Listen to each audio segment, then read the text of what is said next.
Hello, everybody, and we're dancing back here because it's time for Medical Myths, the show about what not to do with your body. And today we have a very special topic that might be seemingly controversial for a lot of people, but I'm hoping that we can present at least a very objective array of information on this topic because cannabis is a hot button issue right now. And actually, our timing of this episode. It was not planned this way, but there is some news now, legally speaking, about where we're going in this country with regard to cannabis. SR, what do you know about the current issue? Oh, you talking about Yeah. the pardon from Biden on the federal Yep. stuff? Yeah, fantastic. A fantastic first step, for sure. And he definitely, if I remember correctly, he urged state and local leaders to do something similar as well. That's where we're going to see some really huge progress with it, because that's where a lot of people are technically offenders, right? And so there, it's at a state or a local level more often than it is a federal. And so that would really do a lot for criminal justice, in my opinion. But yeah, I'm thrilled with that news for sure. I'm very excited by it. And there are exciting things with cannabis. Like Ben and I are not here to just like rain on everybody's parade and tell everybody, oh, stop it, like don't use it, like blah blah. That's not at all what we're here for. I am personally a very big fan of cannabis. I am also not, though, a big fan of misinformation. And so Absolutely. yeah, and that's why when you kind of approached me about this and said like, hey, love for you to at least, say something, tell us anything you got.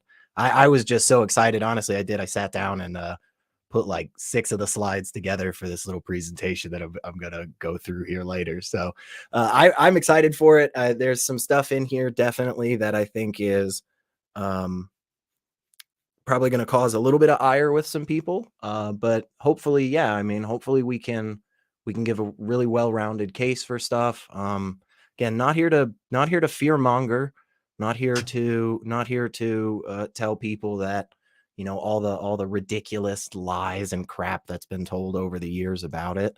But we want to give factual information. We want to give people the truth, and yeah, there are some people who are unfamiliar with some of the risks that are associated. And I learned some stuff in researching this, which is great. I didn't think after, 10 plus years of being a hobbyist with this stuff, I didn't think I would learn more information, but just goes to show you there's always more stuff to learn. So Yeah, and where sorry, my allergies are like garbage today.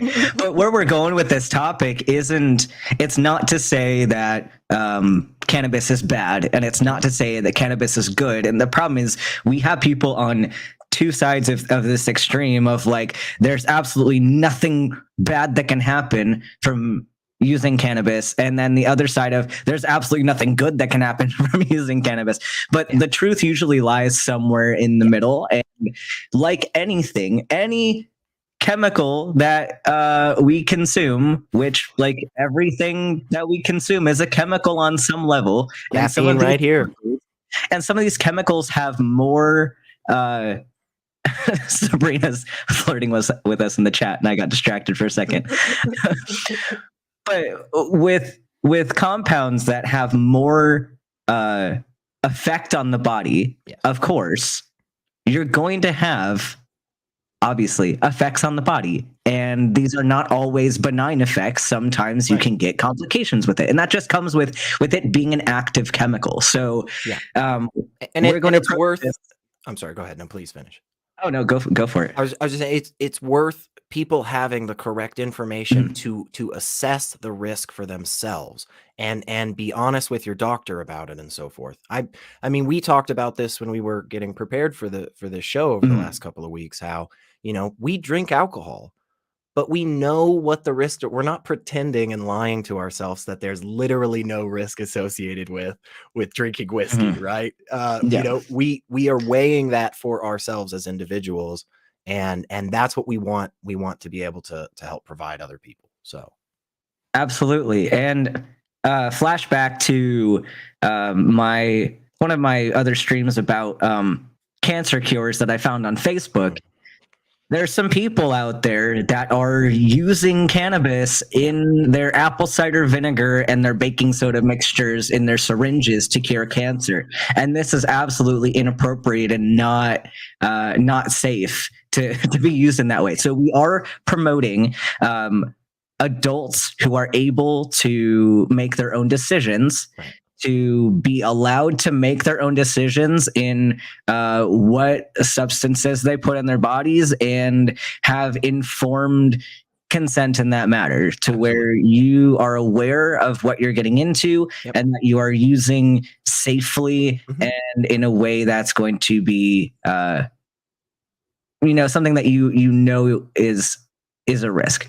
Absolutely. So and I don't think we, because honestly, as we were just talking right now, I was like, oh man, I bet you I could have come up with another slide or two on some other things that just popped into my head. So it won't be 100% with all the various claims and risks and stuff, but definitely you guys know how to reach out to Ben. Comment below, send him messages on Twitter, share the stuff, and just say like, hey, you want another episode if there's more stuff that you guys want. Also, of course, send us questions. Like, while this is going on, Ben is going to interrupt me whenever there's a good question that's relevant to what we're talking about. Of course, the super chats are going to get front of the line. So if you really want your question answered, send your boy some money. I mean, Ben does a lot for us all. And yeah, I'm just honestly, I'm thrilled that you're giving me the chance to just ramble for a lot. It is going to be a lot of me spouting shit at y'all. So just be prepared if you are in a place where you want to and know the risks and want to take them and want to use that cannabis legally and safely. Maybe it's a good time. I mean, just saying. Just so I'm gonna let SR share his PowerPoint here, and I'm going to let him start the presentation. If anyone has any questions, like SR said, you can leave your questions in the side chat, and you can also super chat if you want your question answered quickly. Here you go. All right, you can see it? We can all see it. All right, well, this is the start, folks. So, woo, cannabis, hooray! Again, as Ben and I said, we're not here to discourage people who are adults in legal areas using safely these products. But again, we do want people to be aware of some things. And the first place I wanted to start was really just at the very basic information about cannabis. And it's weird to me that we still have some confusion out there, but I do kind of understand why. So this may blow everybody's mind, but all cannabis, all weed, all hemp, all marijuana, they are all the same plant. They are all the exact same species, Cannabis sativa L. So there is no difference when it comes to the actual biology of these plants. What we have is a couple of different things. So, all of us here are dirty evolutionists, so we understand about selective breeding and various varieties and so forth. So that's what we've done over the years to kind of distinguish these plants. But at the end of the day, the big difference between hemp and weed really is the laws regarding the THC content. So yeah, no matter what people are telling you, they are the same. Hemp is weed, weed is hemp. They're all cannabis. It's all marijuana. It's all the same. So when somebody says, "Hey, this isn't," no, don't worry, it's not weed. This is hemp oil or whatever. Literally the same plant, Cannabis sativa L. With that being said, I'm sure people are familiar with a couple of the varieties. These are the two main subspecies. And at the end of the day, what indica and sativa really mean and what they matter for is more the farmers and the plants themselves. So, in general, if you have an indica plant, you have literally a shape of plant that is shorter, bushier. The leaves are wider, thicker, kind of broader. They definitely don't extend very long. And then you have pretty much the exact opposite with the sativa. You have very thin thin leaves, long leaves, very tall plants. Some of these plants can grow, 20 feet, 30 feet in a single grow season. Whereas you're not really going to be getting that with indicas so much. Now, the vast majority of the plants that are out there these days, especially the ones that people are farming, are some kind of hybrid between these. The cannabis plant really does have some pretty amazing qualities and properties when it comes to crossbreeding and so forth. And this is why we've been able to kind of develop some of these different varieties, and certain ones that have certain colors, or certain ones that smell a certain way or taste a certain way, as well as the difference in CBD and THC concentration. And that's the next big thing that those varieties actually relate to. If you grow a plant and it's female and it produces the bud, which is the flower that we're thinking of when we smoke it, right? This is the largest concentration of THC or CBD that you're going to find in the plant, depending on what variety it is. If it is, again, back to the distinction between hemp and weed in the United States, at least, hemp is a cannabis plant that doesn't grow more than about 0.3% THC per body weight. Whereas it can grow as much CBD as it wants. It doesn't matter. It's that is not something that is regulated in that way. When you have a plant that is growing both THC and CBD, in general, if it's an indica plant, you're going to find that the natural concentration found in the buds themselves are going to be a little bit more equal with THC to CBD.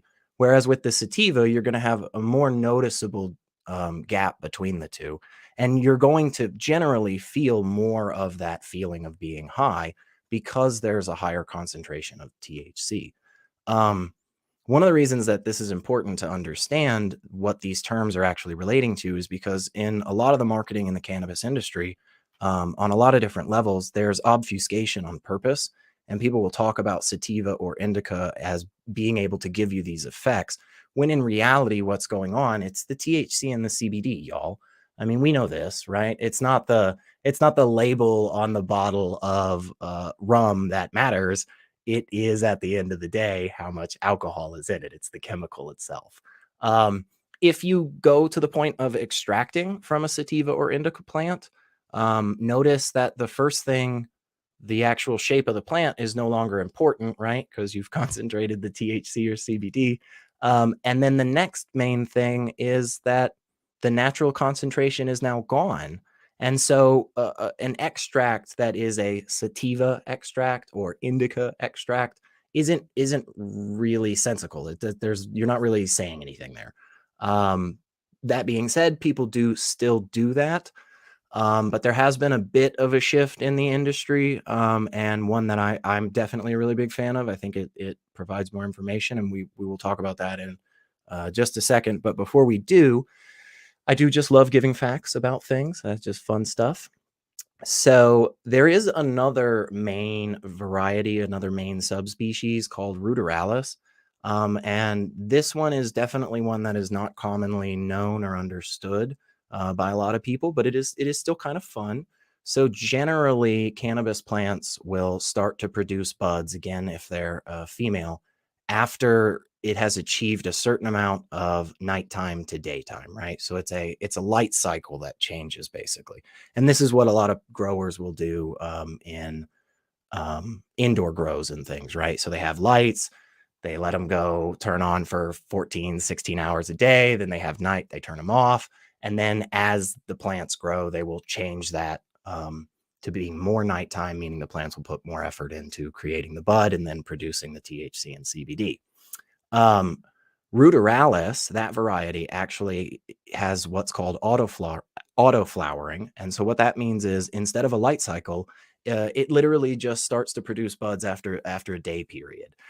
So it's like, a couple of months in, literally pretty much on the clock, every single time it'll start producing buds. So that's just a really, really cool little fact about it. But again, all of these at the end of the day are cannabis sativa L. There is no distinction between this stuff and hemp or anything, except for that legal distinction regarding how much THC naturally occurs in the plant. So, but on to what is important about your cannabis products. So at the end of the day, what really matters is the cannabinoid breakdown. And cannabinoid is just the term for all of the molecules in this variety. There are both endocannabinoids as well as phytocannabinoids, as well as synthetic cannabinoids. Endo being stuff that actually we kind of synthesize. Human beings do it. All mammals have the ability to ingest and receive effects from cannabinoids, but other creatures don't necessarily. I don't know 100% off the top of my head every breakdown of animal species out there, whether they can or cannot get high. But like, for instance, like fish, I don't think fish have an ECS. I don't think they have a way to receive these, but it doesn't matter. Point is, the THC and CBD is going to be what's really important at the end of the day. And so a lot of places are going to these labels that you see on the left hand side, the high THC or the high CBD, or THC and CBD combined. And oftentimes what they'll do is they'll give you a percentage breakdown, and that's really what's important. When you're feeling that kind of uplifting rush feeling, well, you're more likely to get that from the higher THC varieties than say the high CBD. I mean, specifically because in those scenarios, oftentimes they try to make as much CBD as they possibly can, and vice versa with the THC. So the exact feeling and chemical composition breakdown and stuff like that we're gonna do in just a second. So I don't want to go too far on that just yet. But the next big thing is going to be the chemical composition. And one of the things that I want to point to when I talk about buying cannabis products and using them safely is reputable sources will be sending off batches of their product to third-party labs that will be doing a variety of tests on them to make sure that there is not things, more problematic in there, right? So oftentimes they do tests for pesticides, heavy metals, fungus, bacteria. All of that is really, really important, and is definitely something I would love to convince people to really start taking seriously. So whether you are in a state where it is legal on a medical or recreational level, or whether you're in a state where you have Delta 8 products, which we are going to talk about later on as well too. But anytime you are using cannabis products, you should be receiving a lab report, especially if you're buying from a reputable source. Obviously, when it comes to black market things, I'm not suggesting what people do there. My suggestion would be, legalization and, whatever across the whole country. But we're not getting down that route. We're not going into laws and shit today. Before we go into the specific chemicals and we start talking about some of the potential effects and so forth, the last big thing that I want to talk about is something that people probably have only heard about through cannabis. But I'm just gonna outright tell you my feelings and not hold back, which is fuck terpenes. I don't care about your terpenes. Stop talking about your terpenes. I'm over it. So here's why. In the cannabis industry, a lot of people talk about the various terpenes that are used in their products. Again, whether they are in the natural plant variety, in the raw form, or whether they are in an extract, you will often hear somebody, especially if they're selling you stuff, especially if they're in a sales mode. At the end of the day, terpenes are the naturally occurring compounds in fucking everything, in all plants. The reason that grass tastes like grass and the reason that lavender smells like lavender is because of terpenes, okay? There's nothing special about the terpenes in cannabis. What you will discover is what it probably is going to smell and taste like. And that's fantastic. But there are some people out there that really like to make some big freaking claims about their terpenes. Okay. And that puts us exactly back into the vein of essential oils. And I know that's something here at Medical Myths, we are not huge fans of at all, because people make some really wild freaking claims, and it stops people from receiving the actual medical benefits that they should be receiving, talking with doctors and reputable sources. So at the end of the day, again, terpenes, just the thing that make all plants taste like the plants that they are. There's nothing special about cannabis. The laws of chemistry and physics and biology and shit don't break down in the cannabis plant, and somehow do something different with these smells and tastes. Again, if you care about what it's going to smell and taste like, and you want something that has a little bit more of a citrusy flavor, well, pay attention to those, terpene breakdowns in the lab reports that hopefully you are getting and looking at. But yeah, again, end of the day, it's just essential oils, and that's just BS stuff. So don't believe any of that crap. Now, on to the chemicals themselves. There are two main categories when it comes to the whole group of cannabinoids, THC and CBD. The THC is the one that is the most highly regulated for sure. It is the one that is the psychoactive chemical in the plant. It is the one that gives you what most people would experience and know as the head high. Pretty much more often than not, what I try to explain to people is, if you have ever smoked weed, if you've ever gotten high, probably the feeling that you're associating with that is the THC. There are some, potential problems with anxiety and other various things that THC and CBD can have on the body, but I don't think we're going to go super duper deep into that just yet. But CBD is the non-psychoactive one. This one does not get you high, but people do often experience, maybe like sleepiness or an inability to concentrate and so forth. So drowsiness alone is a reason to be careful, especially if you've never used CBD or somebody is telling you that there's no risk, whatever. Definitely keep that in mind, because if you are operating, heavy machinery or a car, or, doing things or being in places where you wouldn't want to not be alert, that could be problematic too. But again, at the end of the day, the vast majority of people, when they're talking about getting high, the thing that they are talking about is the THC. You get more high with more THC. Again, pretty simple concept, just like alcohol. If it's 10% versus 50%, the 50% is going to hit you harder pound for pound. So, but just because I told you, I want to show you, which is there literally are just hundreds of different types of THC and CBD molecules. So CBD, CBDA, CBC, CBN, CBG, Delta 9 THC, as well as Delta 8 THC, which has gotten some more popularity over the last few years, and is also a reason that when Ben approached me with this idea, I was like, yeah, I really want to talk about this, because unfortunately there is definitely not a lot of sensible regulation on that, and misinformation is pretty rampant a lot of places with the Delta 8 stuff. But again, we will talk about that in later slides. But yes, as you can see, here's just a few of them. But there are lots and lots and lots and lots. At the end of the day, it seems to be that the THC varieties pretty much do what THC does. At the end of the day, CBD, CBN, CBC, the information that we have seems to really indicate that they're basically just doing the same thing. It's not as if you're going to receive any massive difference in benefit or any massive difference in risk associated with using 15 milligrams of CBN versus 15 milligrams of CBC.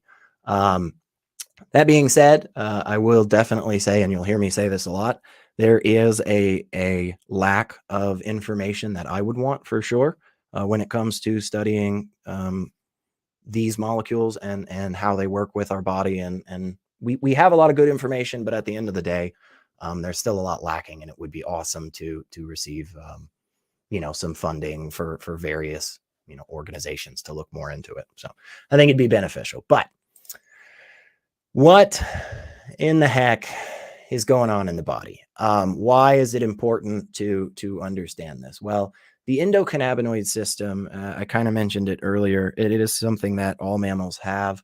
It is something that we've known about for a really, really long time, actually. Still not not as much information as there's always more stuff to learn, but we do have a pretty good understanding. So the CB1 and CB2 receptors are basically, and I love breaking things down to a real simple level. They're sitting around, hanging out. They're little receptacles for weed particles. It's awesome, man. All they do, they just hang out and they wait for THC and CBD. Again, I mentioned there are things like endocannabinoids as well as phytocannabinoids. Phyto referencing like photosynthesis, so like plant ones, and then endo being things that we actually synthesize ourselves. So we do know that this is something that goes on inside of us, and the body does this for potentially a couple of different reasons. At the end of the day, we're not, as you can see on the screen with the appetite and digestion, could play a part in mood or reproduction system function. We do have some information that indicates there is some play in these various places with the body. What exactly is the role of the ECS? We still have some information that we have to get on that. But we have enough to indicate quite a bit of different pathways that it could be working. And again, we do understand a good bit about the interaction between THC, CBD, and the CB1 and CB2 receptors. So generally, the CB1 receptors is what is going to be mediating the psychoactive effect of THC, whereas the CB2 is mostly involved in the anti-inflammatory and immunosuppressive actions. So pretty interesting stuff. You're going to see at the bottom that I have some references here. I will have references as many places as I can for sure.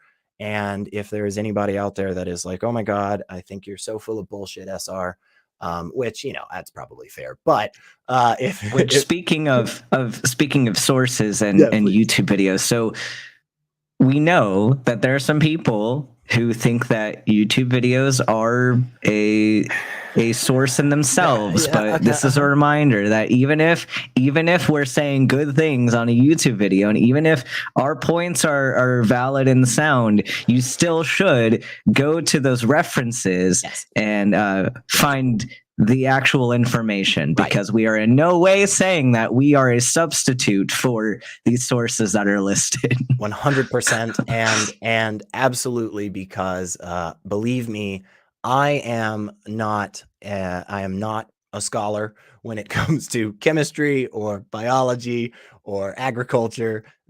All of this information is stuff that I have gathered from the wonderful people that have actually done the research, and they provide that research and they demonstrate it, and it has been peer reviewed. These things have definitely been looked at. And again, anybody that gets through all of this, feel free in the comments to just say like, hey, send me the list of all the references. I'm happy to compile that for people and get them out. So because again, I learned some really interesting stuff with this as well.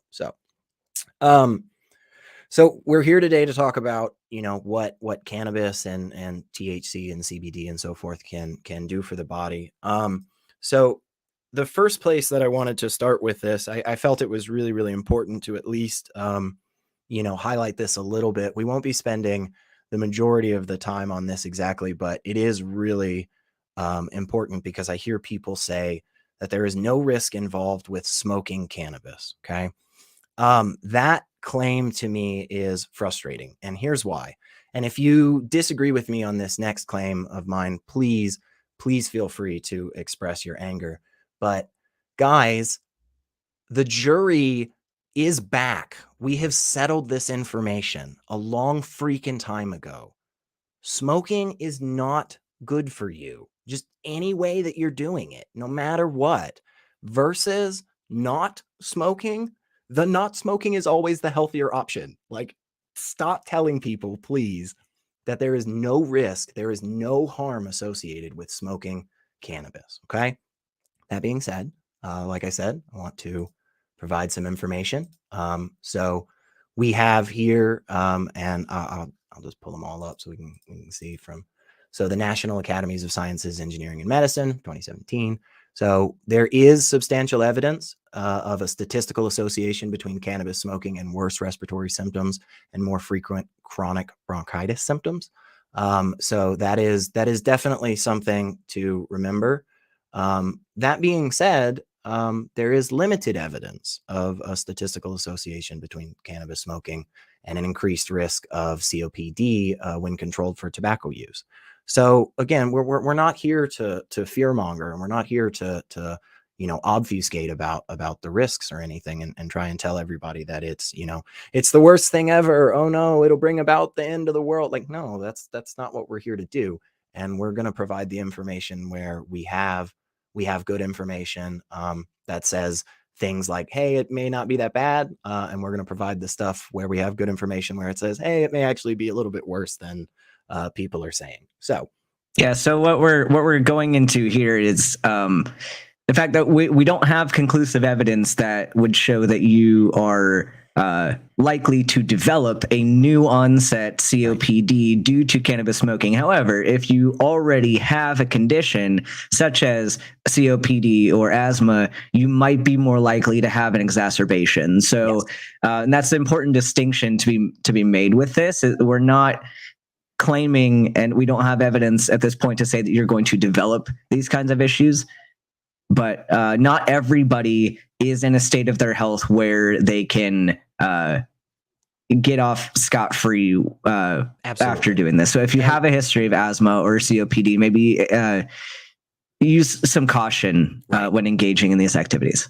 And that's exactly the point. I mean, if you're going into smoking cannabis in any fashion, in any form, people say, oh, well, if you use, water bong, or you use paper, or you use real hemp paper, or whatever, it doesn't matter. If you're going into that activity, no matter what, there are things associated with it. And it is worth knowing those risks and weighing those risks for yourself. And if you are in a place where you can speak with a medical provider, I would suggest it for sure. Like, I always tell people, like, hey, if you can, like, talk to a doctor about it if you're thinking about starting some of this for any reason whatsoever. But that being said, again, we're not going to spend the whole time on smoking, but it is still worth pointing out a couple of things, which is there is moderate evidence of no statistical association between cannabis use and the incidence of lung cancer or the incidence of head and neck cancers. That is definitely very interesting, in my opinion. I also thought this next one was interesting, which I did not realize, that there is limited evidence of a statistical association between cannabis smoking and non-seminoma type testicular germ cell tumors. So again, for any of our cannabis users out there with testicles, do understand that saying there is absolutely no risk associated with smoking cannabis, you are wrong. That is not true. So again, please, folks, take this information and look into it further on your own as well. Please go to reputable sources and stuff. Again, happy to provide all of my resources and everything to people if they want it. And yeah, when I pulled some of this stuff up, I was surprised at both of these last two. I thought we were going to see at least something that was pointing towards increase of lung cancer, but that does not seem to be the case. And there are various studies into why that is, but we shouldn't be out there telling people, hey man, you'll never get lung cancer if you just smoke doobies all the time. So let's be adults, and let's actually look at the information and the data, and let it lead us to our conclusion. So the next thing we want to talk about is really going further into the actual molecules themselves and the effects on the bodies and so forth. So this one is really important, guys. Is it addictive? I think that is definitely something that gets talked about in particularly incorrect ways, in my opinion, a lot of times. There is a little bit of a lack of clarity, again, on some issues when it comes to addiction, especially with THC, because part of the issue is determining what we mean when we say problem use. That being said, cannabis use disorder is actually something that is the official psychiatric disorder from both the APA in 2013 and the WHO in 2015. We also have the current DSM-5 has replaced the previous diagnosis of cannabis abuse and cannabis dependence with CUD. And you'll probably see as further on in the slideshow where cannabis use disorder and marijuana use disorder are interchangeable. Yeah, again, they're the same thing. So a lot of people use the words interchangeably. The idea that cannabis is not addictive, that THC is not addictive, really needs to be something that we put to bed, in my opinion, because this, again, I'm not here to fearmonger, and I'm not here to tell people outright to, stop using. Right, consenting adults. I'm a big believer in that, and as long as people are using safely and not harming others, that's what's really important to me. But I don't want people to be smoking pot all the time and not thinking that there is a potential for various issues, and one of those being addiction. And this can definitely come about in a couple of different ways, whether it's just you basically stopping hanging out with friends or family or peers or whatever because you'd prefer to smoke pot, or doing risky things, as they mention here, like while driving a car, or other various things that could be places where you would want to be more in control of your wits, I guess. So, there are also people who use THC in lieu of getting physical or psychological help in various ways or various things. Again, I'm not a doctor. I'm not telling people what to do with their lives. I want you to go to a doctor and talk with reputable people. But I also would like us, as the casual users and those that maybe are fans of legalization or clemency for various people that have been put in jail over the year and stuff. I want us to be honest with people when we talk about this. So as you can see, and again, always willing and happy to point this out, if we compare this to, say, like heroin in terms of the addictive quality or the various repercussions of an addiction, they don't compare. It is definitely on a more milder scale when it comes to THC and cannabis use as a whole. But I still am uncomfortable with us saying that there is no risk of this. So just to kind of drive the point home a little bit further, in 2015, about 4 million people in the US met the criteria for CUD. So this is from 2012, 2013, 2015 as well, but compiled some data from 2001, 2002, all the way through 2012, 2013. So about 30% of those who use cannabis have some degree of this. And we do have a growing body of information that indicates that people who begin using cannabis before the age of 18 are 4 to 7 times more likely to develop this than other adults. So there is definitely more evidence that is needed. But again, I just really want us to put to bed the myth that cannabis is not addictive, that THC does not have addictive properties. It does, and there are people that struggle with it, and there are people whose lives can be ruined by this chemical. So please stop telling people otherwise. We don't have to fearmonger. We don't have to lie about the risks associated with it. We know that it's not on the same level as heroin. Okay. But let's just put to bed the no addictive quality stuff, please. This next one is something that I was really interested in learning about. And when I brought it up to Ben, he was actually pretty excited as well, which is really cool. So cannabinoid hyperemesis syndrome. So this is not something that, again, I was familiar with, but it is something that I have actually had experiences with various friends and users over the years. And I've seen this in 911 as well. It's very, very interesting. So this is a condition where basically, so back up for a second. We know that it seems to be THC has some effects for anti-nausea, right? But there also seems to be a group that has these very, very radical different experiences with, which results in them basically repeated vomiting. And this can go on for years and years and years. And there is a question as to what exactly is the reason for this, because again, we do have some pretty good information that indicates THC can be helpful for people with nausea. But In fact, there's a medication, dronabinol, which is very commonly used, particularly indicated for nausea related to cancer, chemotherapy, and certain other disorders that would cause you to have a lot of nausea. And typically, it's used for chemotherapy, but I can't think specifically off the top of my head other specific definitely medications that would require use of that. But we are using this as a pharmaceutical medication. So yeah, and we're going to talk about later on. We're going to talk about some other things that are going through or have been approved by FDA drug trials and so forth.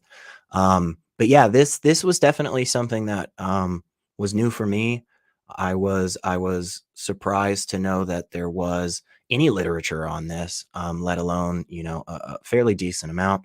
Again, there's a lot of work that needs to be done with a lot of this stuff, y'all. But we do have some really good stuff. So, for instance, we know that this CHS is broken up into basically three different phases, and basically the first stage is where the main things that you're going to have are just some general kind of abdominal pain or nausea maybe in the morning, and some people have even reported developing a fear of vomiting regularly. So a lot of times during this phase, people will use cannabis more frequently as a way to kind of relieve these symptoms, when in reality, this is just going to exacerbate it. So in the next phase, which can last for months or even years, people have experienced all kinds of things, whether it's dehydration or just literal constant nausea. Again, repeated episodes of vomiting or just abdominal pain for consistent amounts of time. Decreased food intake and weight loss and various problems that are associated with that. So yeah, this is something that definitely is worth being cautious of. And if you're noticing that you are using cannabis and you're experiencing some of this stuff, I mean, please y'all go talk to a doctor and be honest with them and mention this to them and say, hey, I use cannabis. Do you think that could maybe doing something?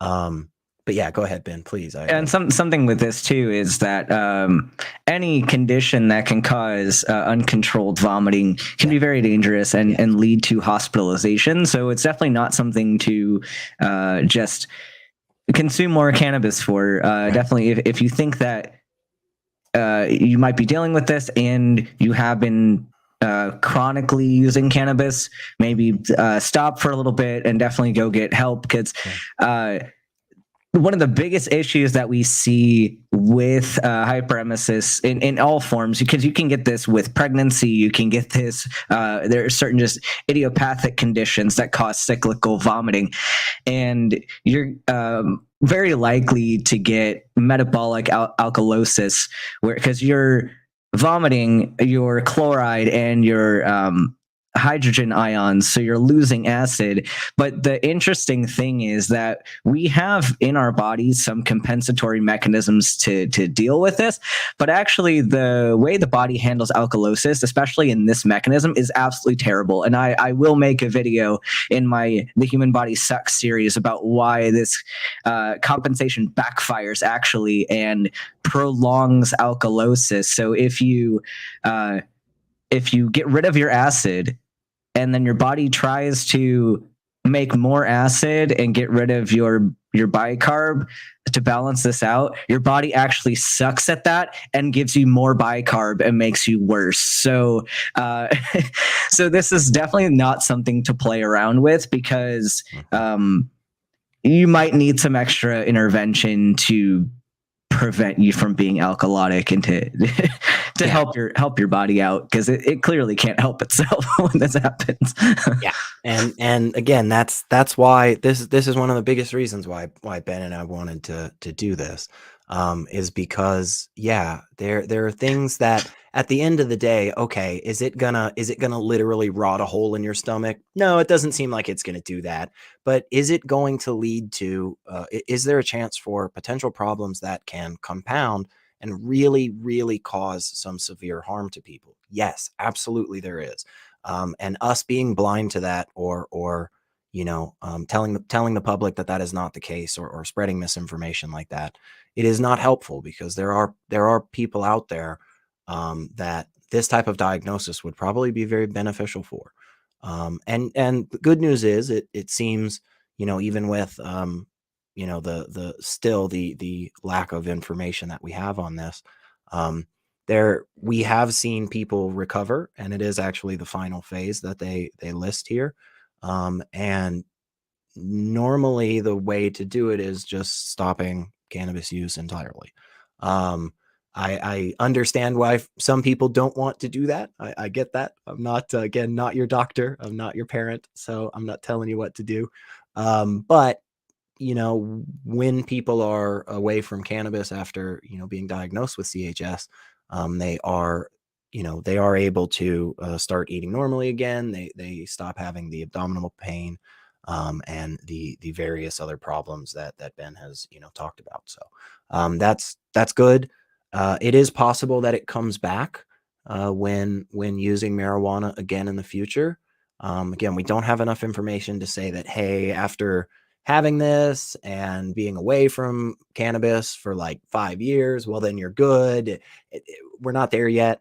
So again, please, if you're experiencing any of these things that we've talked about, and you are a regular cannabis user, say something about it, and talk to your healthcare provider. So that being said, I think this is one of the bits that is really important. I'm sure a lot of us have heard over the years about, what your brain is like when it does drugs and so forth. I don't know what y'all had. I had like things like Egbert. He was like a little egg we drew a face on, and then they talked to us about like why Egbert shouldn't do drugs and stuff. Anyway, there's also like the DARE program, which is a huge failure, absolutely terrible. But what do we know about the effects of THC on your brain? Well, we are well past the days long ago where we told people things like, oh my gosh, if you even smoke one joint, like, you're going to think your baby is a turkey, and you're going to put the baby in the oven, and you're going to turn into a cannibal, and whatever crazy nonsense. So we're not in that space anymore at all. Very few people tout such ridiculous things. Which is good. There are still some people that really do, definitely some politicians and stuff, or some, various hardcore fundamentalist individuals. Not going to call anybody out specifically, but like, for instance, in Tennessee, we have a very hard political stance against cannabis, and a lot of it is from fear mongering stuff like this over the years. So yeah, again, the jury is out on this one, guys. They have not come back. We don't have a final verdict, like we do on some other things. So these first two studies, again, always happy to provide anything for anybody. Just, reach out to Ben or let me know, and I can gladly get you stuff if you want to go through it in more detail. But these first two do seem to indicate a connection between cannabis use in childhood and a reduced volume of brain regions involved broadly in the functions of things like memory, learning, and impulse control. So that definitely is, would be something to be concerned about. A lot of the information that we have in regards to what the potential side effects of THC is on the brain do relate to childhood usage, and we are using the the medical, the pediatric sense. So we're not saying, just anybody below the age of 14. We're talking, well into your adulthood, well into, being 20 and 25 and so forth. So we definitely have some of the largest information there. And that is really, really worth being cognizant of, especially if you are in a place where you or others are using around, underage individuals. Definitely something to keep in mind, I think. Also, we do have some information that seems to indicate that we have a problem, that there is a connection between cannabis use and functional impairment of cognitive abilities. So again, the the information that we do have is sparse on a lot of this stuff, and we do need more information. But there is a growing body of evidence to say that, completely not harmful is just out the picture. That being said, these last two studies, the fourth study here, found no significant structural differences between cannabis users and non-cannabis users when it came to the brain structure, the subcortical brain structure. So that is very interesting as well, and again, worth looking into further. And then our final study right here does suggest that heavy cannabis use does not reduce the regional gray matter volumes in the period of the study. So that is pretty nice. That being said, we do have a fairly decent amount of information regarding neurotoxic effects of THC in animal literature. So we do have a good bit of information that seems to indicate there are some problems in various animals, mice mostly, of course. That's how we do a lot of our studies. But again, it is still worth keeping this stuff in mind. And again, the idea and the claims that cannabis has no risk associated with it whatsoever really need to stop being spread. We really need to stop that, and we need to move on to the more nuanced conversation where we are able to determine the risks associated and the benefits that people can receive, because there are some benefits, just like Ben was saying. They are using CBD and other things in it that are cannabis related in various ways. And I think we will continue to see that increase, and we will see more medical providers getting behind that in various ways. But we need to follow the information. We need to do the studies and publish the papers and get it out there for peers, and get it ripped apart and actually know what these risks are. There's no, I mean, Ben, is there a single medical procedure or treatment that doesn't have some risk associated with it? I mean, yeah, anything that has any form of activity or any changes on the body is going to have some risk to it, and that's right. Just like even drinking water has some risk to it. Like right. if you submerge yourself in a pool of water and like decide to not stop drinking the pool water for like a straight 10 minutes of time, you're going to get problems, and that's not because the water is inherently bad, but it's just it has activities, and you're changing processes in the body when you do that. I do have a question from the audience that's directly related to this slide. Cool. So I wanted to bring this up for you. Mama Deb asks, any thoughts on the fetus effect? On the fetus effect, I'm not positive that I'm familiar with this. If they're talking about THC in terms of like the effect on the fetus, then I would say I don't have any information on that specifically for this slide or the rest of the presentation. I'd be absolutely happy to go find some of that and try and get the best information that I can. I would be willing to definitely make the argument right here that, again, because of some of the vast information that we have relating to THC effects on the adolescent brain, I would definitely argue that there is risk associated with it. I would be very, very surprised. Again, that I'm showing my bias there a little bit, and that's totally fine with me, because I will gladly change my mind on that if I am presented with information. But yeah, I would say most likely THC usage while someone is pregnant would probably have negative consequences on the fetus. I would not recommend. Yeah. I would not recommend usage of cannabis during pregnancy, and of course, there's probably more study that needs to go into that. But again, there's some ethical gray areas that we get into when studying effects like that, because in order to get the amount of population needed to get that data, you'd have to subject a lot of pregnant people to that. And great. I don't know if that's not great. Like, you'd have to do an observational study at best, and you'd have to you just have to do them as cases come in, and you wouldn't be able to do a randomized controlled trial, because that would just be unethical. So and but I'm curious to see what the data shows in the future if we get enough of these case studies together.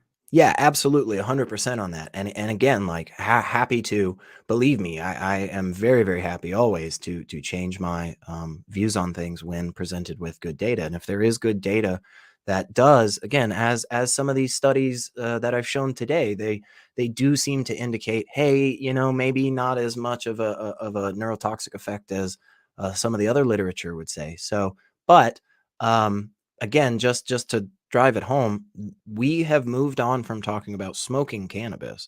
And so what we're talking about is the actual effects of the molecule THC in the body. And so, to drive it home on somebody that is pregnant, if you aren't smoking cannabis, but you're using it in an edible or another fashion, do know that molecule is still in your system.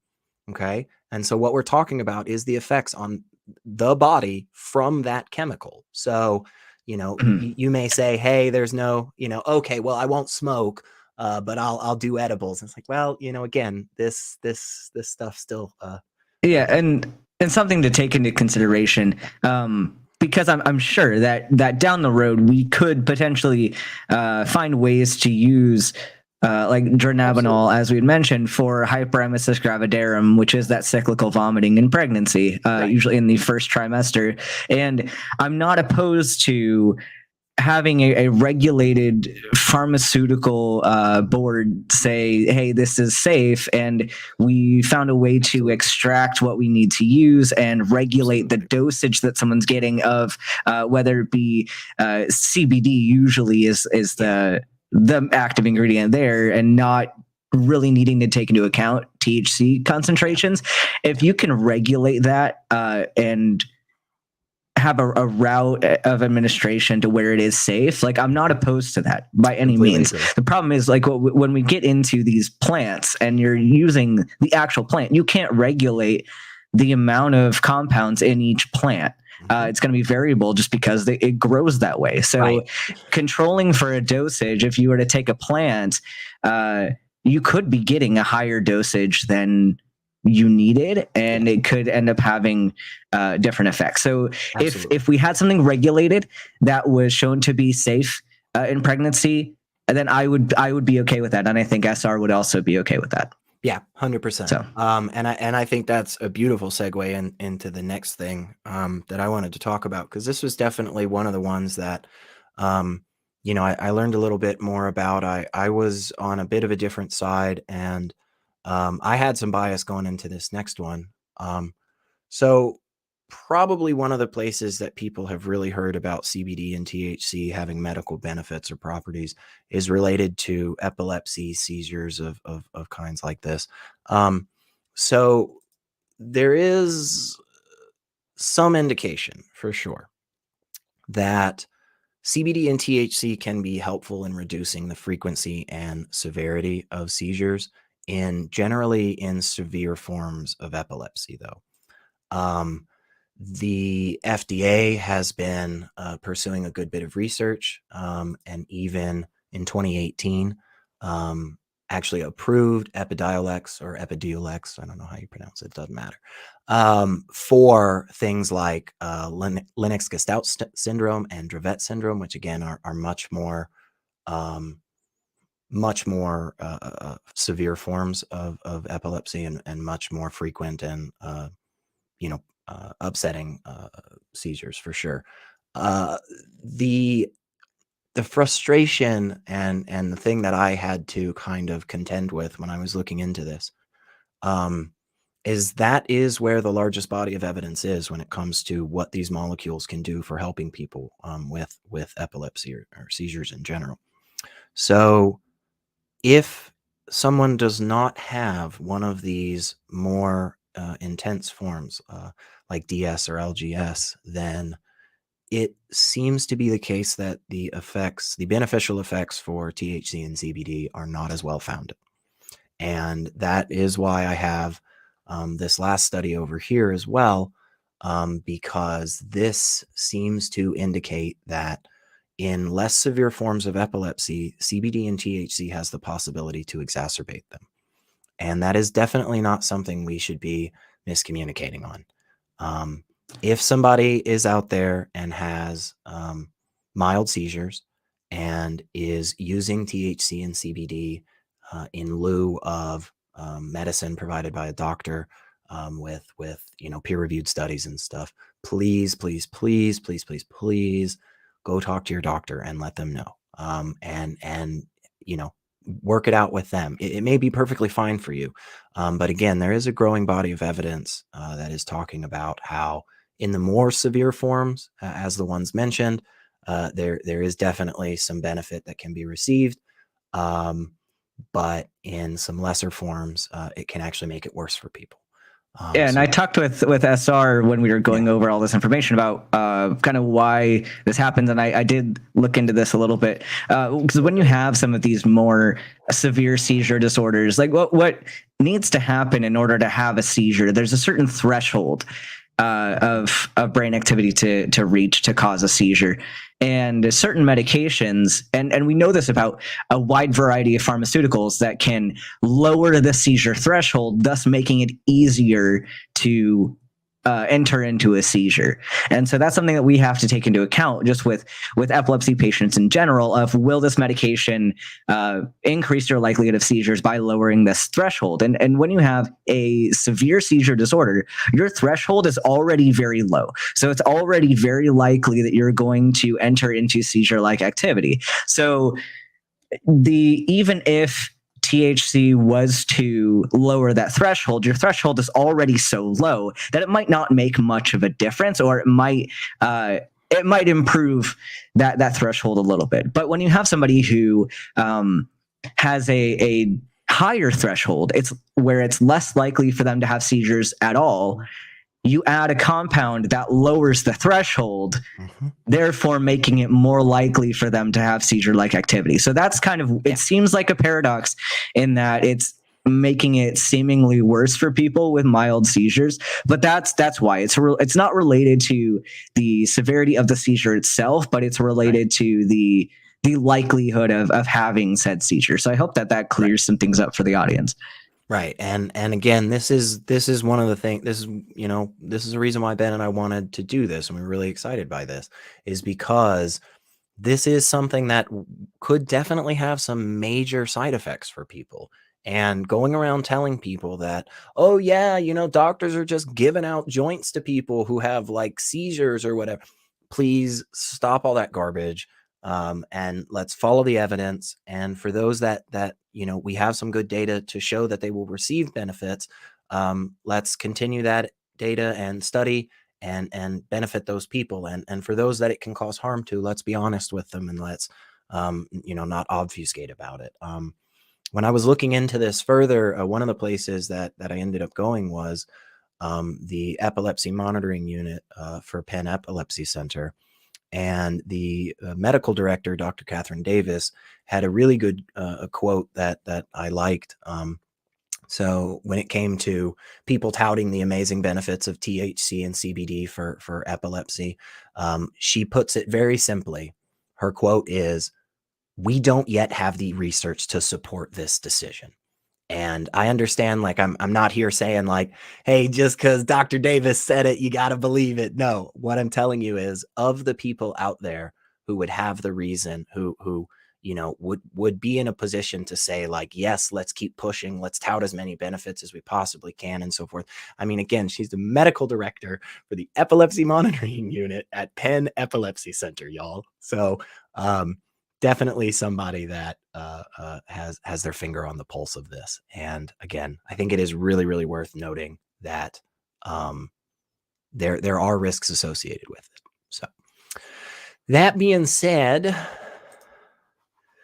we've probably heard this a bunch about you start smoking pot and then you're doing crack and then you're blowing people for heroin or something. I don't know. I don't know if that's a good way to, it doesn't matter anyway.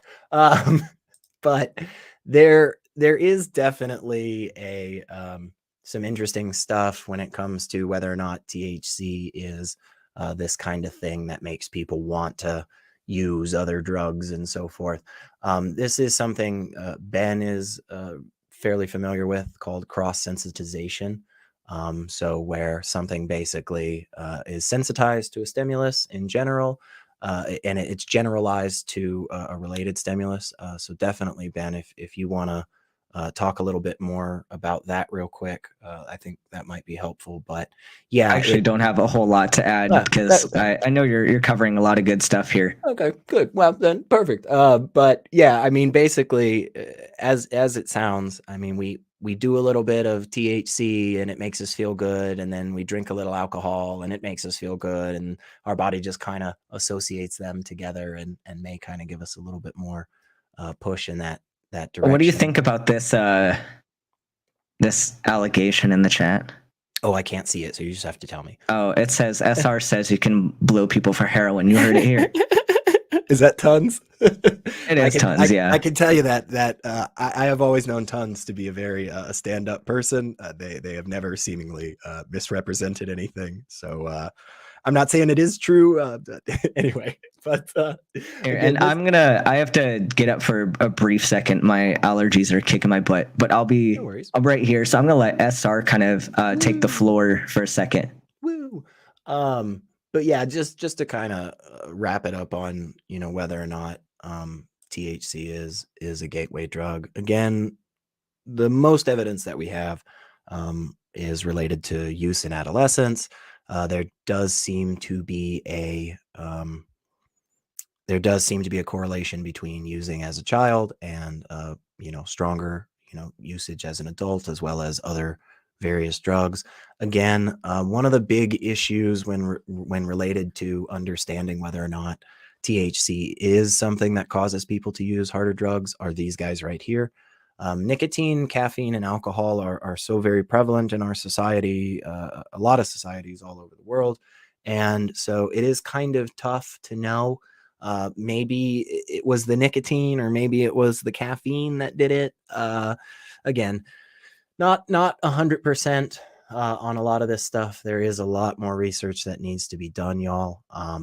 But to say that there is no risk associated, to say that there is no potential problematic side effects is just wrong, and we should stop doing that. And we should find the actual information. So that being said, we've got just a few more, you guys, I promise, and then I will shut up. I'm sure everybody is excited for that. But I did want to talk about Delta 8 versus Delta 9 THC just a little bit. Again, remember, there are hundreds of different molecules out there that are considered cannabinoids, whether they be endo, synthetic, or phyto. Doesn't particularly matter, but well, I mean, it does matter at least a little bit, but not for this moment. It seems to be the case that the two broad categories are a good way of thinking about what these molecules will do in the body. It seems to be, from the information that we have, that no matter what type of THC it is, it pretty much does the thing that we're thinking of when it comes to Delta 9 THC. There are the acidic versions like THCA and so forth that the body doesn't actually accept at all. You do have to do something called decarboxylation for it to be accepted by the body. This is why we smoke it. This is also why you can't get high if you eat weed. If you just like eat a nug or two. I know people may say like, "Oh, I did it once because I had to like swallow a baggie and I felt totally high. And you may have, but again, that's not really how it works. So with that being said, like what is Delta 8 versus Delta 9? What the heck are the differences? Well, at the end of the day, there isn't much. Truly, what the difference is related to the chain of carbon that makes up both of these molecules. Delta 9 bends on the ninth carbon atom, whereas Delta 8 bends on the eighth carbon atom. There's even things like Delta 10 and Delta 11, Delta 6, just because, it just depends on where the molecule actually has that bend on the alkyl chain there. That being said, when most people are thinking of getting high, they are thinking of Delta 9. But there are probably even some people in the chat who have utilized Delta 8 products in various forms and noticed very similar feelings. The one thing for sure that I want to make sure that we are all aware of is that Delta 8 THC is not a synthetic cannabinoid. And the reason that I say that is because Delta 8 is actually found naturally in the plant. And it is worth noting the differences between phytocannabinoids and synthetic cannabinoids. I don't go a whole bunch into it. Again, just another place that if people are wanting more information like this, I'm happy to compile some more stuff, because there is some evidence about what phytocannabinoids versus synthetic cannabinoids, how they interact with the body and the differences there. That might be interesting. But Delta 8 THC is a naturally occurring chemical, and it is just the fact that over the years of us selectively breeding the various varieties, we have picked the ones that have more Delta 9 and cultivated those more, because that is the one that seems to be the strongest. One of the ways that we have looked into this further, and again have a growing body of evidence for, literally we can just see that the Delta 8 molecule does not bind as hard to the CB1 receptors. So it just does not hang on as long as the Delta 9.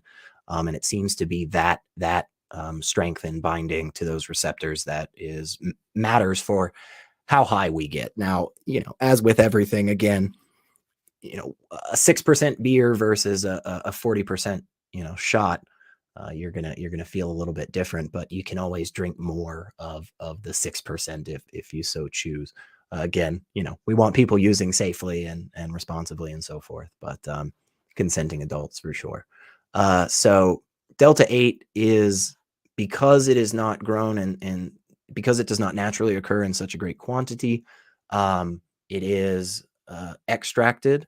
And what we do is we actually extract CBD and then convert that into Delta 8. So we mix in an acidic solution, and then that does all the amazing chemistry magic that we are really good at these days. So, but yes, it is not a synthetic cannabinoid. All Delta 8 is extract, including the flower.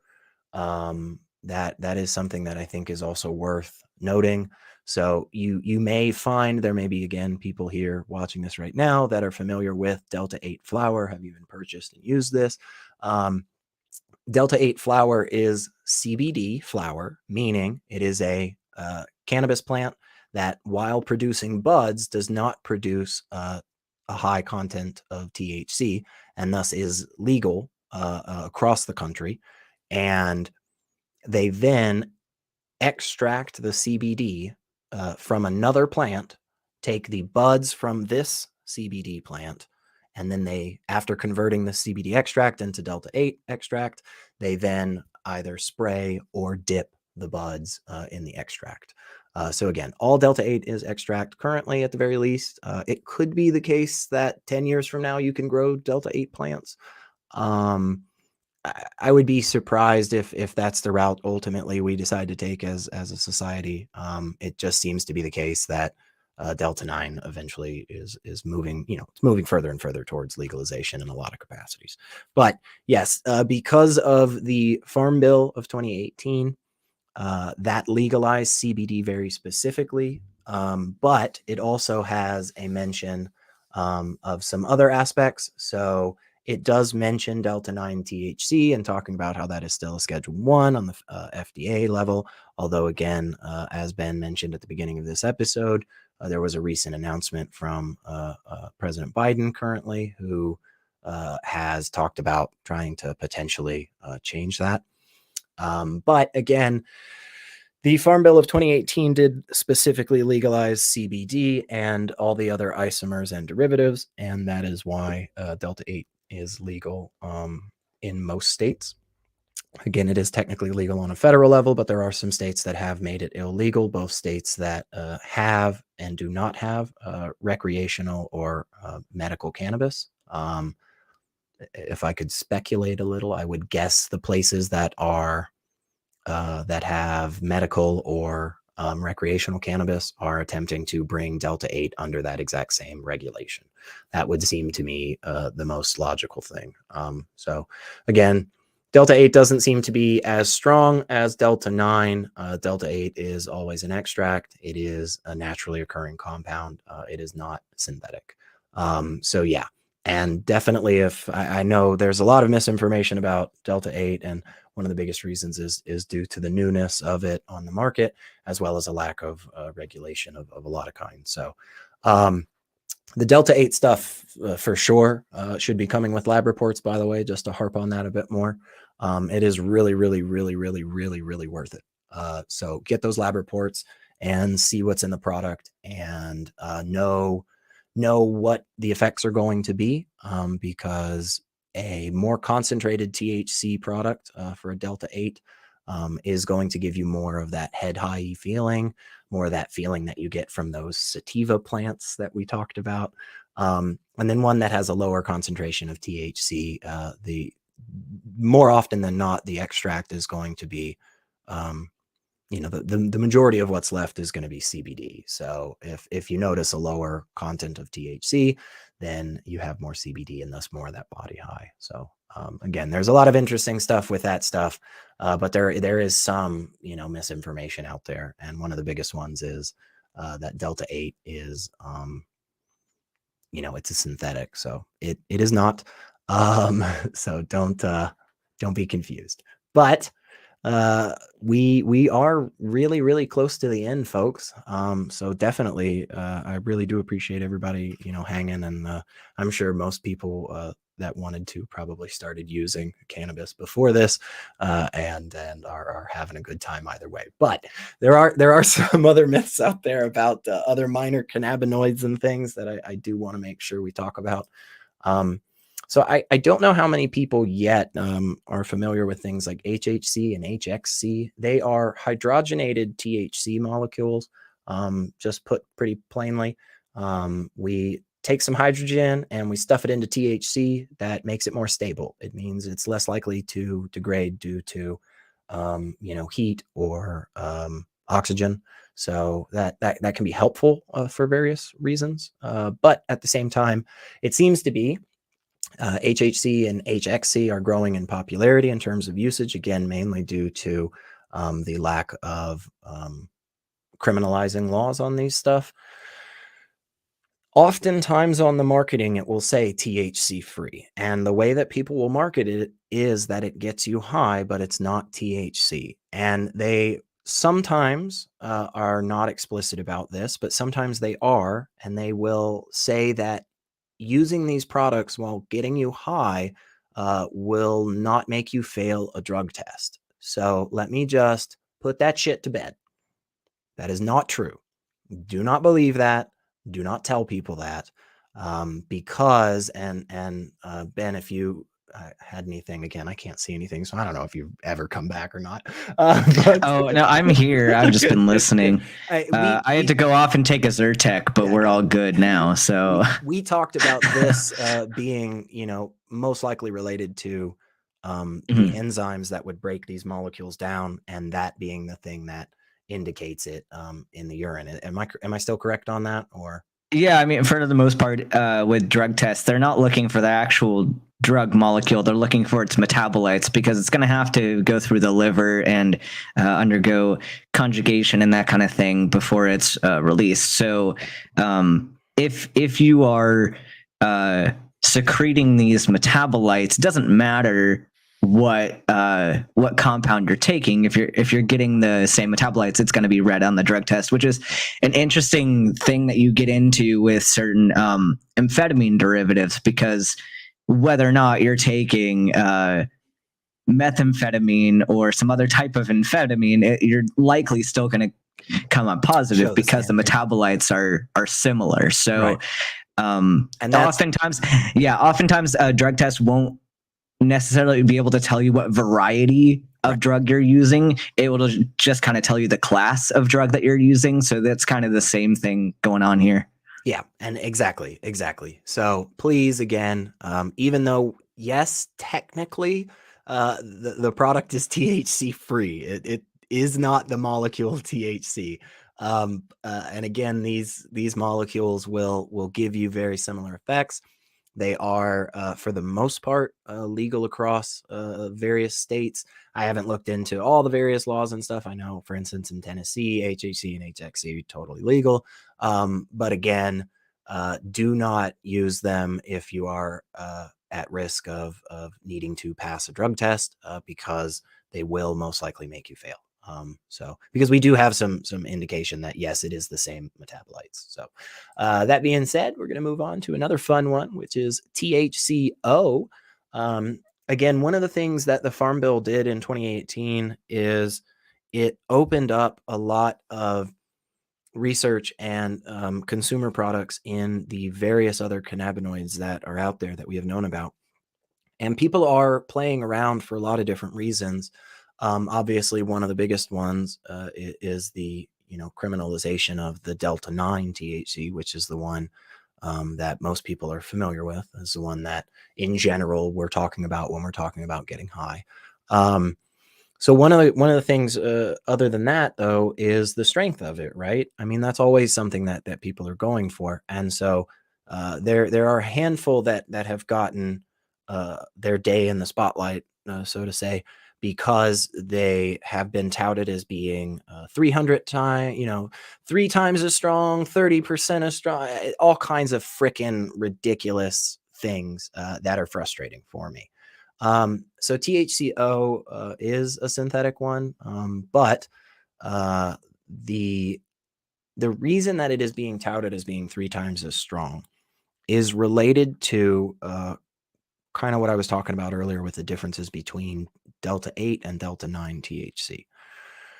The alkyl chain on the end of the molecule for the THC is what binds to the CB1 receptor, remember? And when the molecule binds harder, we notice stronger effects pound for pound. So 10 milligrams of Delta 8 versus 10 milligrams of Delta 9 versus 10 milligrams of THCO. It is the case that due to where the bend is on the chain for Delta 8, that chain is a little bit smaller than it is for the Delta 9. So there is definitely an argument that is being posed about a longer chain equals a stronger bind. The THCO molecule does have a chain that is 3 times as long as Delta 9's chain. And that is very interesting. When it comes to some of the preliminary reports, and yes, a lot of this is self-reported, but when it comes to that, it does not at all seem to match up. And there could be a lot of different reasons as to why that is the case. One of the ones that I think is worth highlighting is that the reason that Delta 9 THC binds stronger to the CB1 receptor may not have anything to do with having a longer chain. It may have to do with the fact that the way that the CB1 receptor is just shaped physically, that length of chain is the one that fits the best. And we do definitely need more information on that.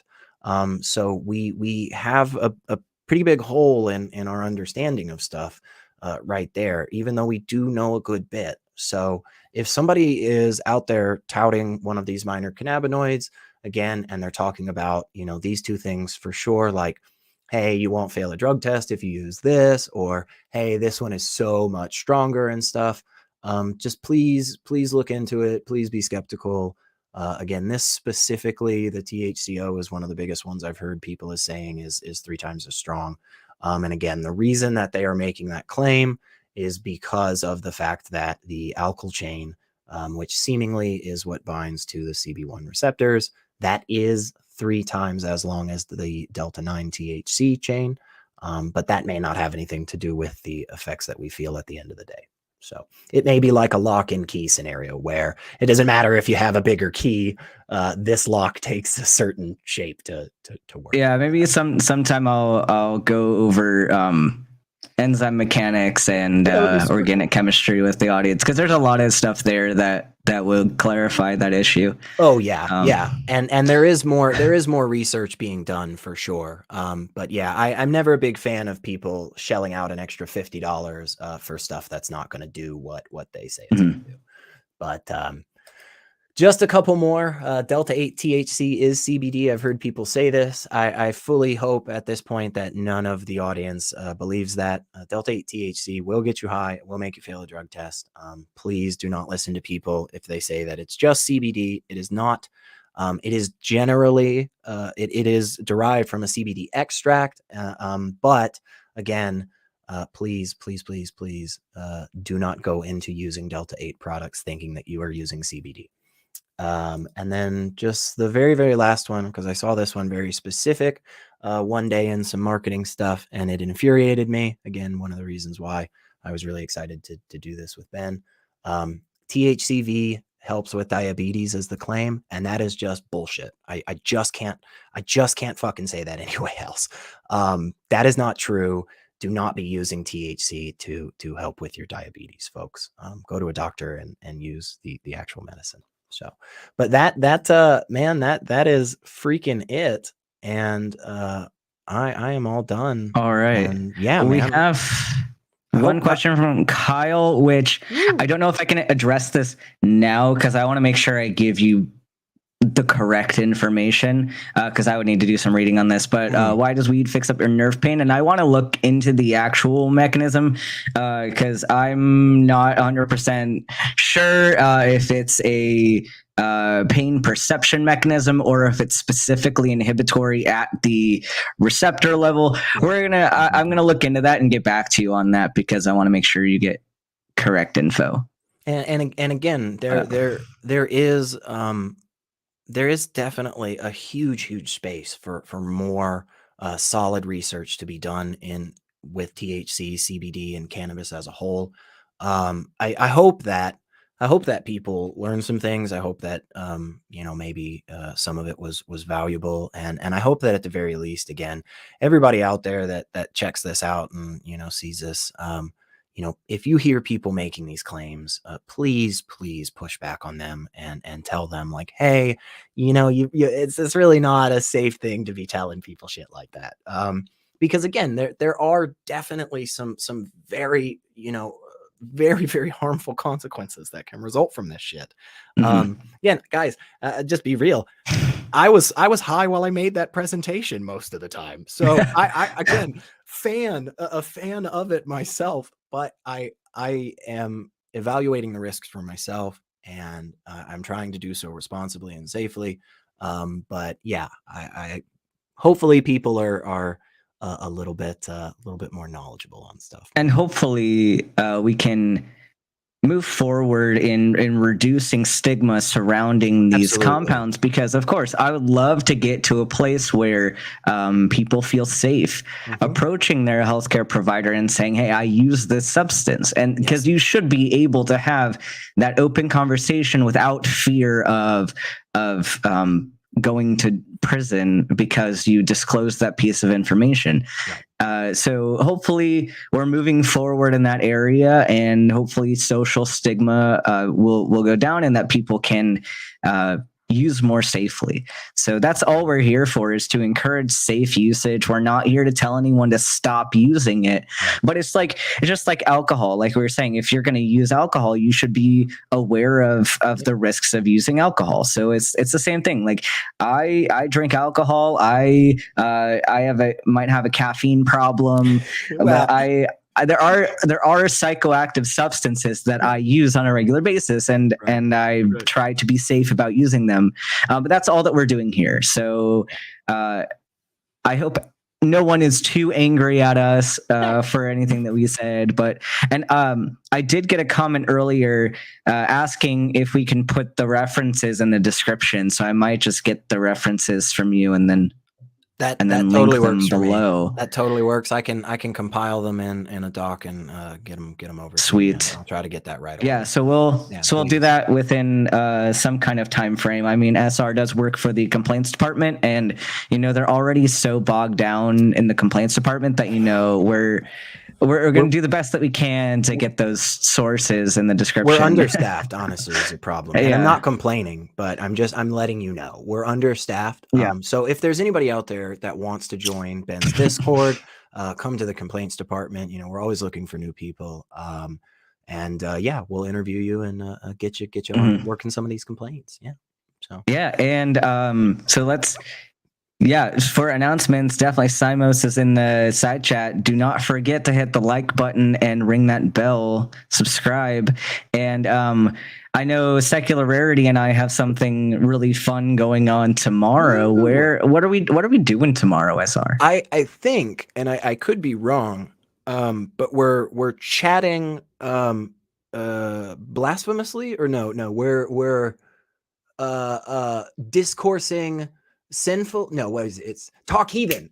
We're on Talk Heathen. That's the thing. That's the thing. I got it eventually, man. Yeah. I'm always. Well, it is Blasphemy Sunday tomorrow. We got to have our weekly blasphemy. Right. So join us. 1 p.m. Central Time is when we are streaming that on Talk Heathen's channel. So you can find us there. Anything else that you're doing in the upcoming week for streams? Oh, gosh, that's a really good, interesting question. Let me see. I know you've been everywhere recently. So, yeah, I have a couple of different things. The week after, I would love to just shill this real quick if I can. Shill all your stuff. So coming up the 13th of October. If you are in the Nashville or Middle Tennessee area and would like to hear Dave Warnock read from his memoir and hang out and chat with people and sign some books and sell some books and stuff, please do come to Nashville. He is hanging out at a really cool spot that I have actually been lucky enough to do some conversation and debates at, called Caliber Coffee.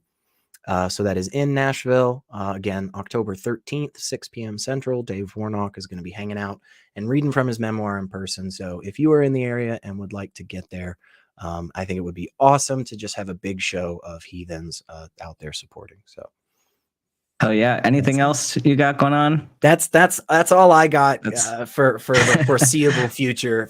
That's worth talking about, other than us talking heathen tomorrow. So.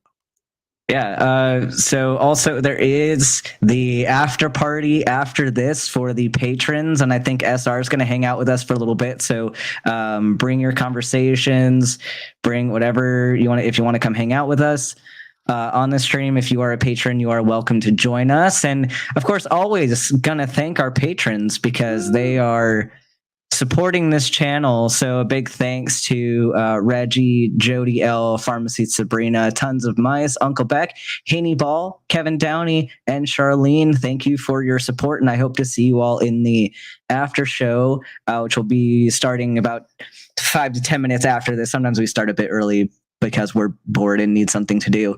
But in other news, there isn't a whole lot going on here. There's Talk Heathen tomorrow, and then you can always find us on Trivia Night on Twitch at 9:30 p.m. Eastern time on my Twitch channel, but also something really special going on the Twitch.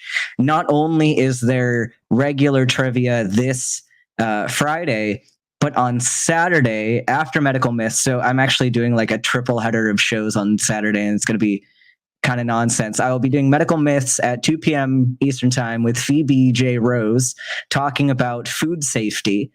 And then after that, I think it's either, I don't know if I'm on Phoebe's show before or after that, but I'm doing a follow-up for Transition Stories. Where Are They Now? With Phoebe at some point during that day. And then after that, we are having the Trivia UK special on Twitch featuring people like Emma Thorne and Richard Gilliver and Phoebe and all these fun people. I will be the token American on that stream. Good. So that's going to be at 8:30 p.m. UK time.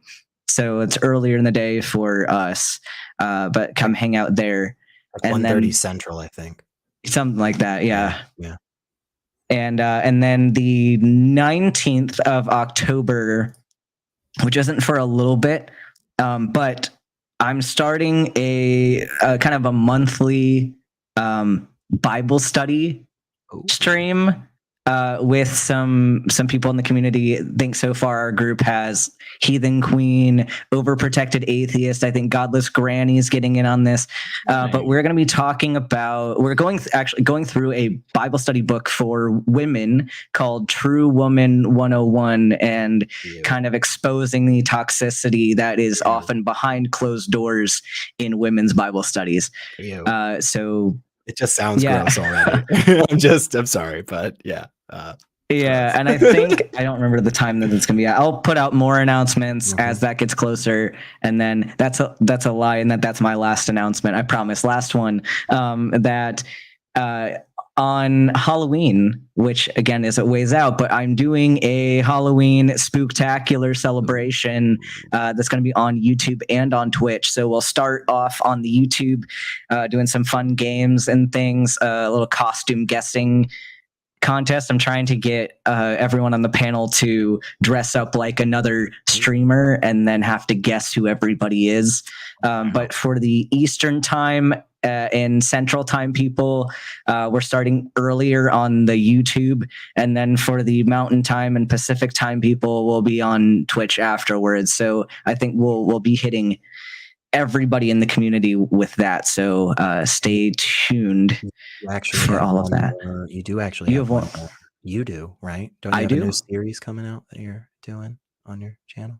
Oh yeah, I do. That's SR is a fantastic point. I forget all of my announcements, but I do have a new series that I think a lot of people are excited about on this channel, and it's pre-recorded videos, so we'll be doing them as a premiere. But it's about why the human body sucks, because we've gotten calls on Talkie then about why the human body is evidence for intelligent design, and we're going to debunk those. So this next one, I think it's next Wednesday, we're starting the first one about the elbow and why the elbow sucks.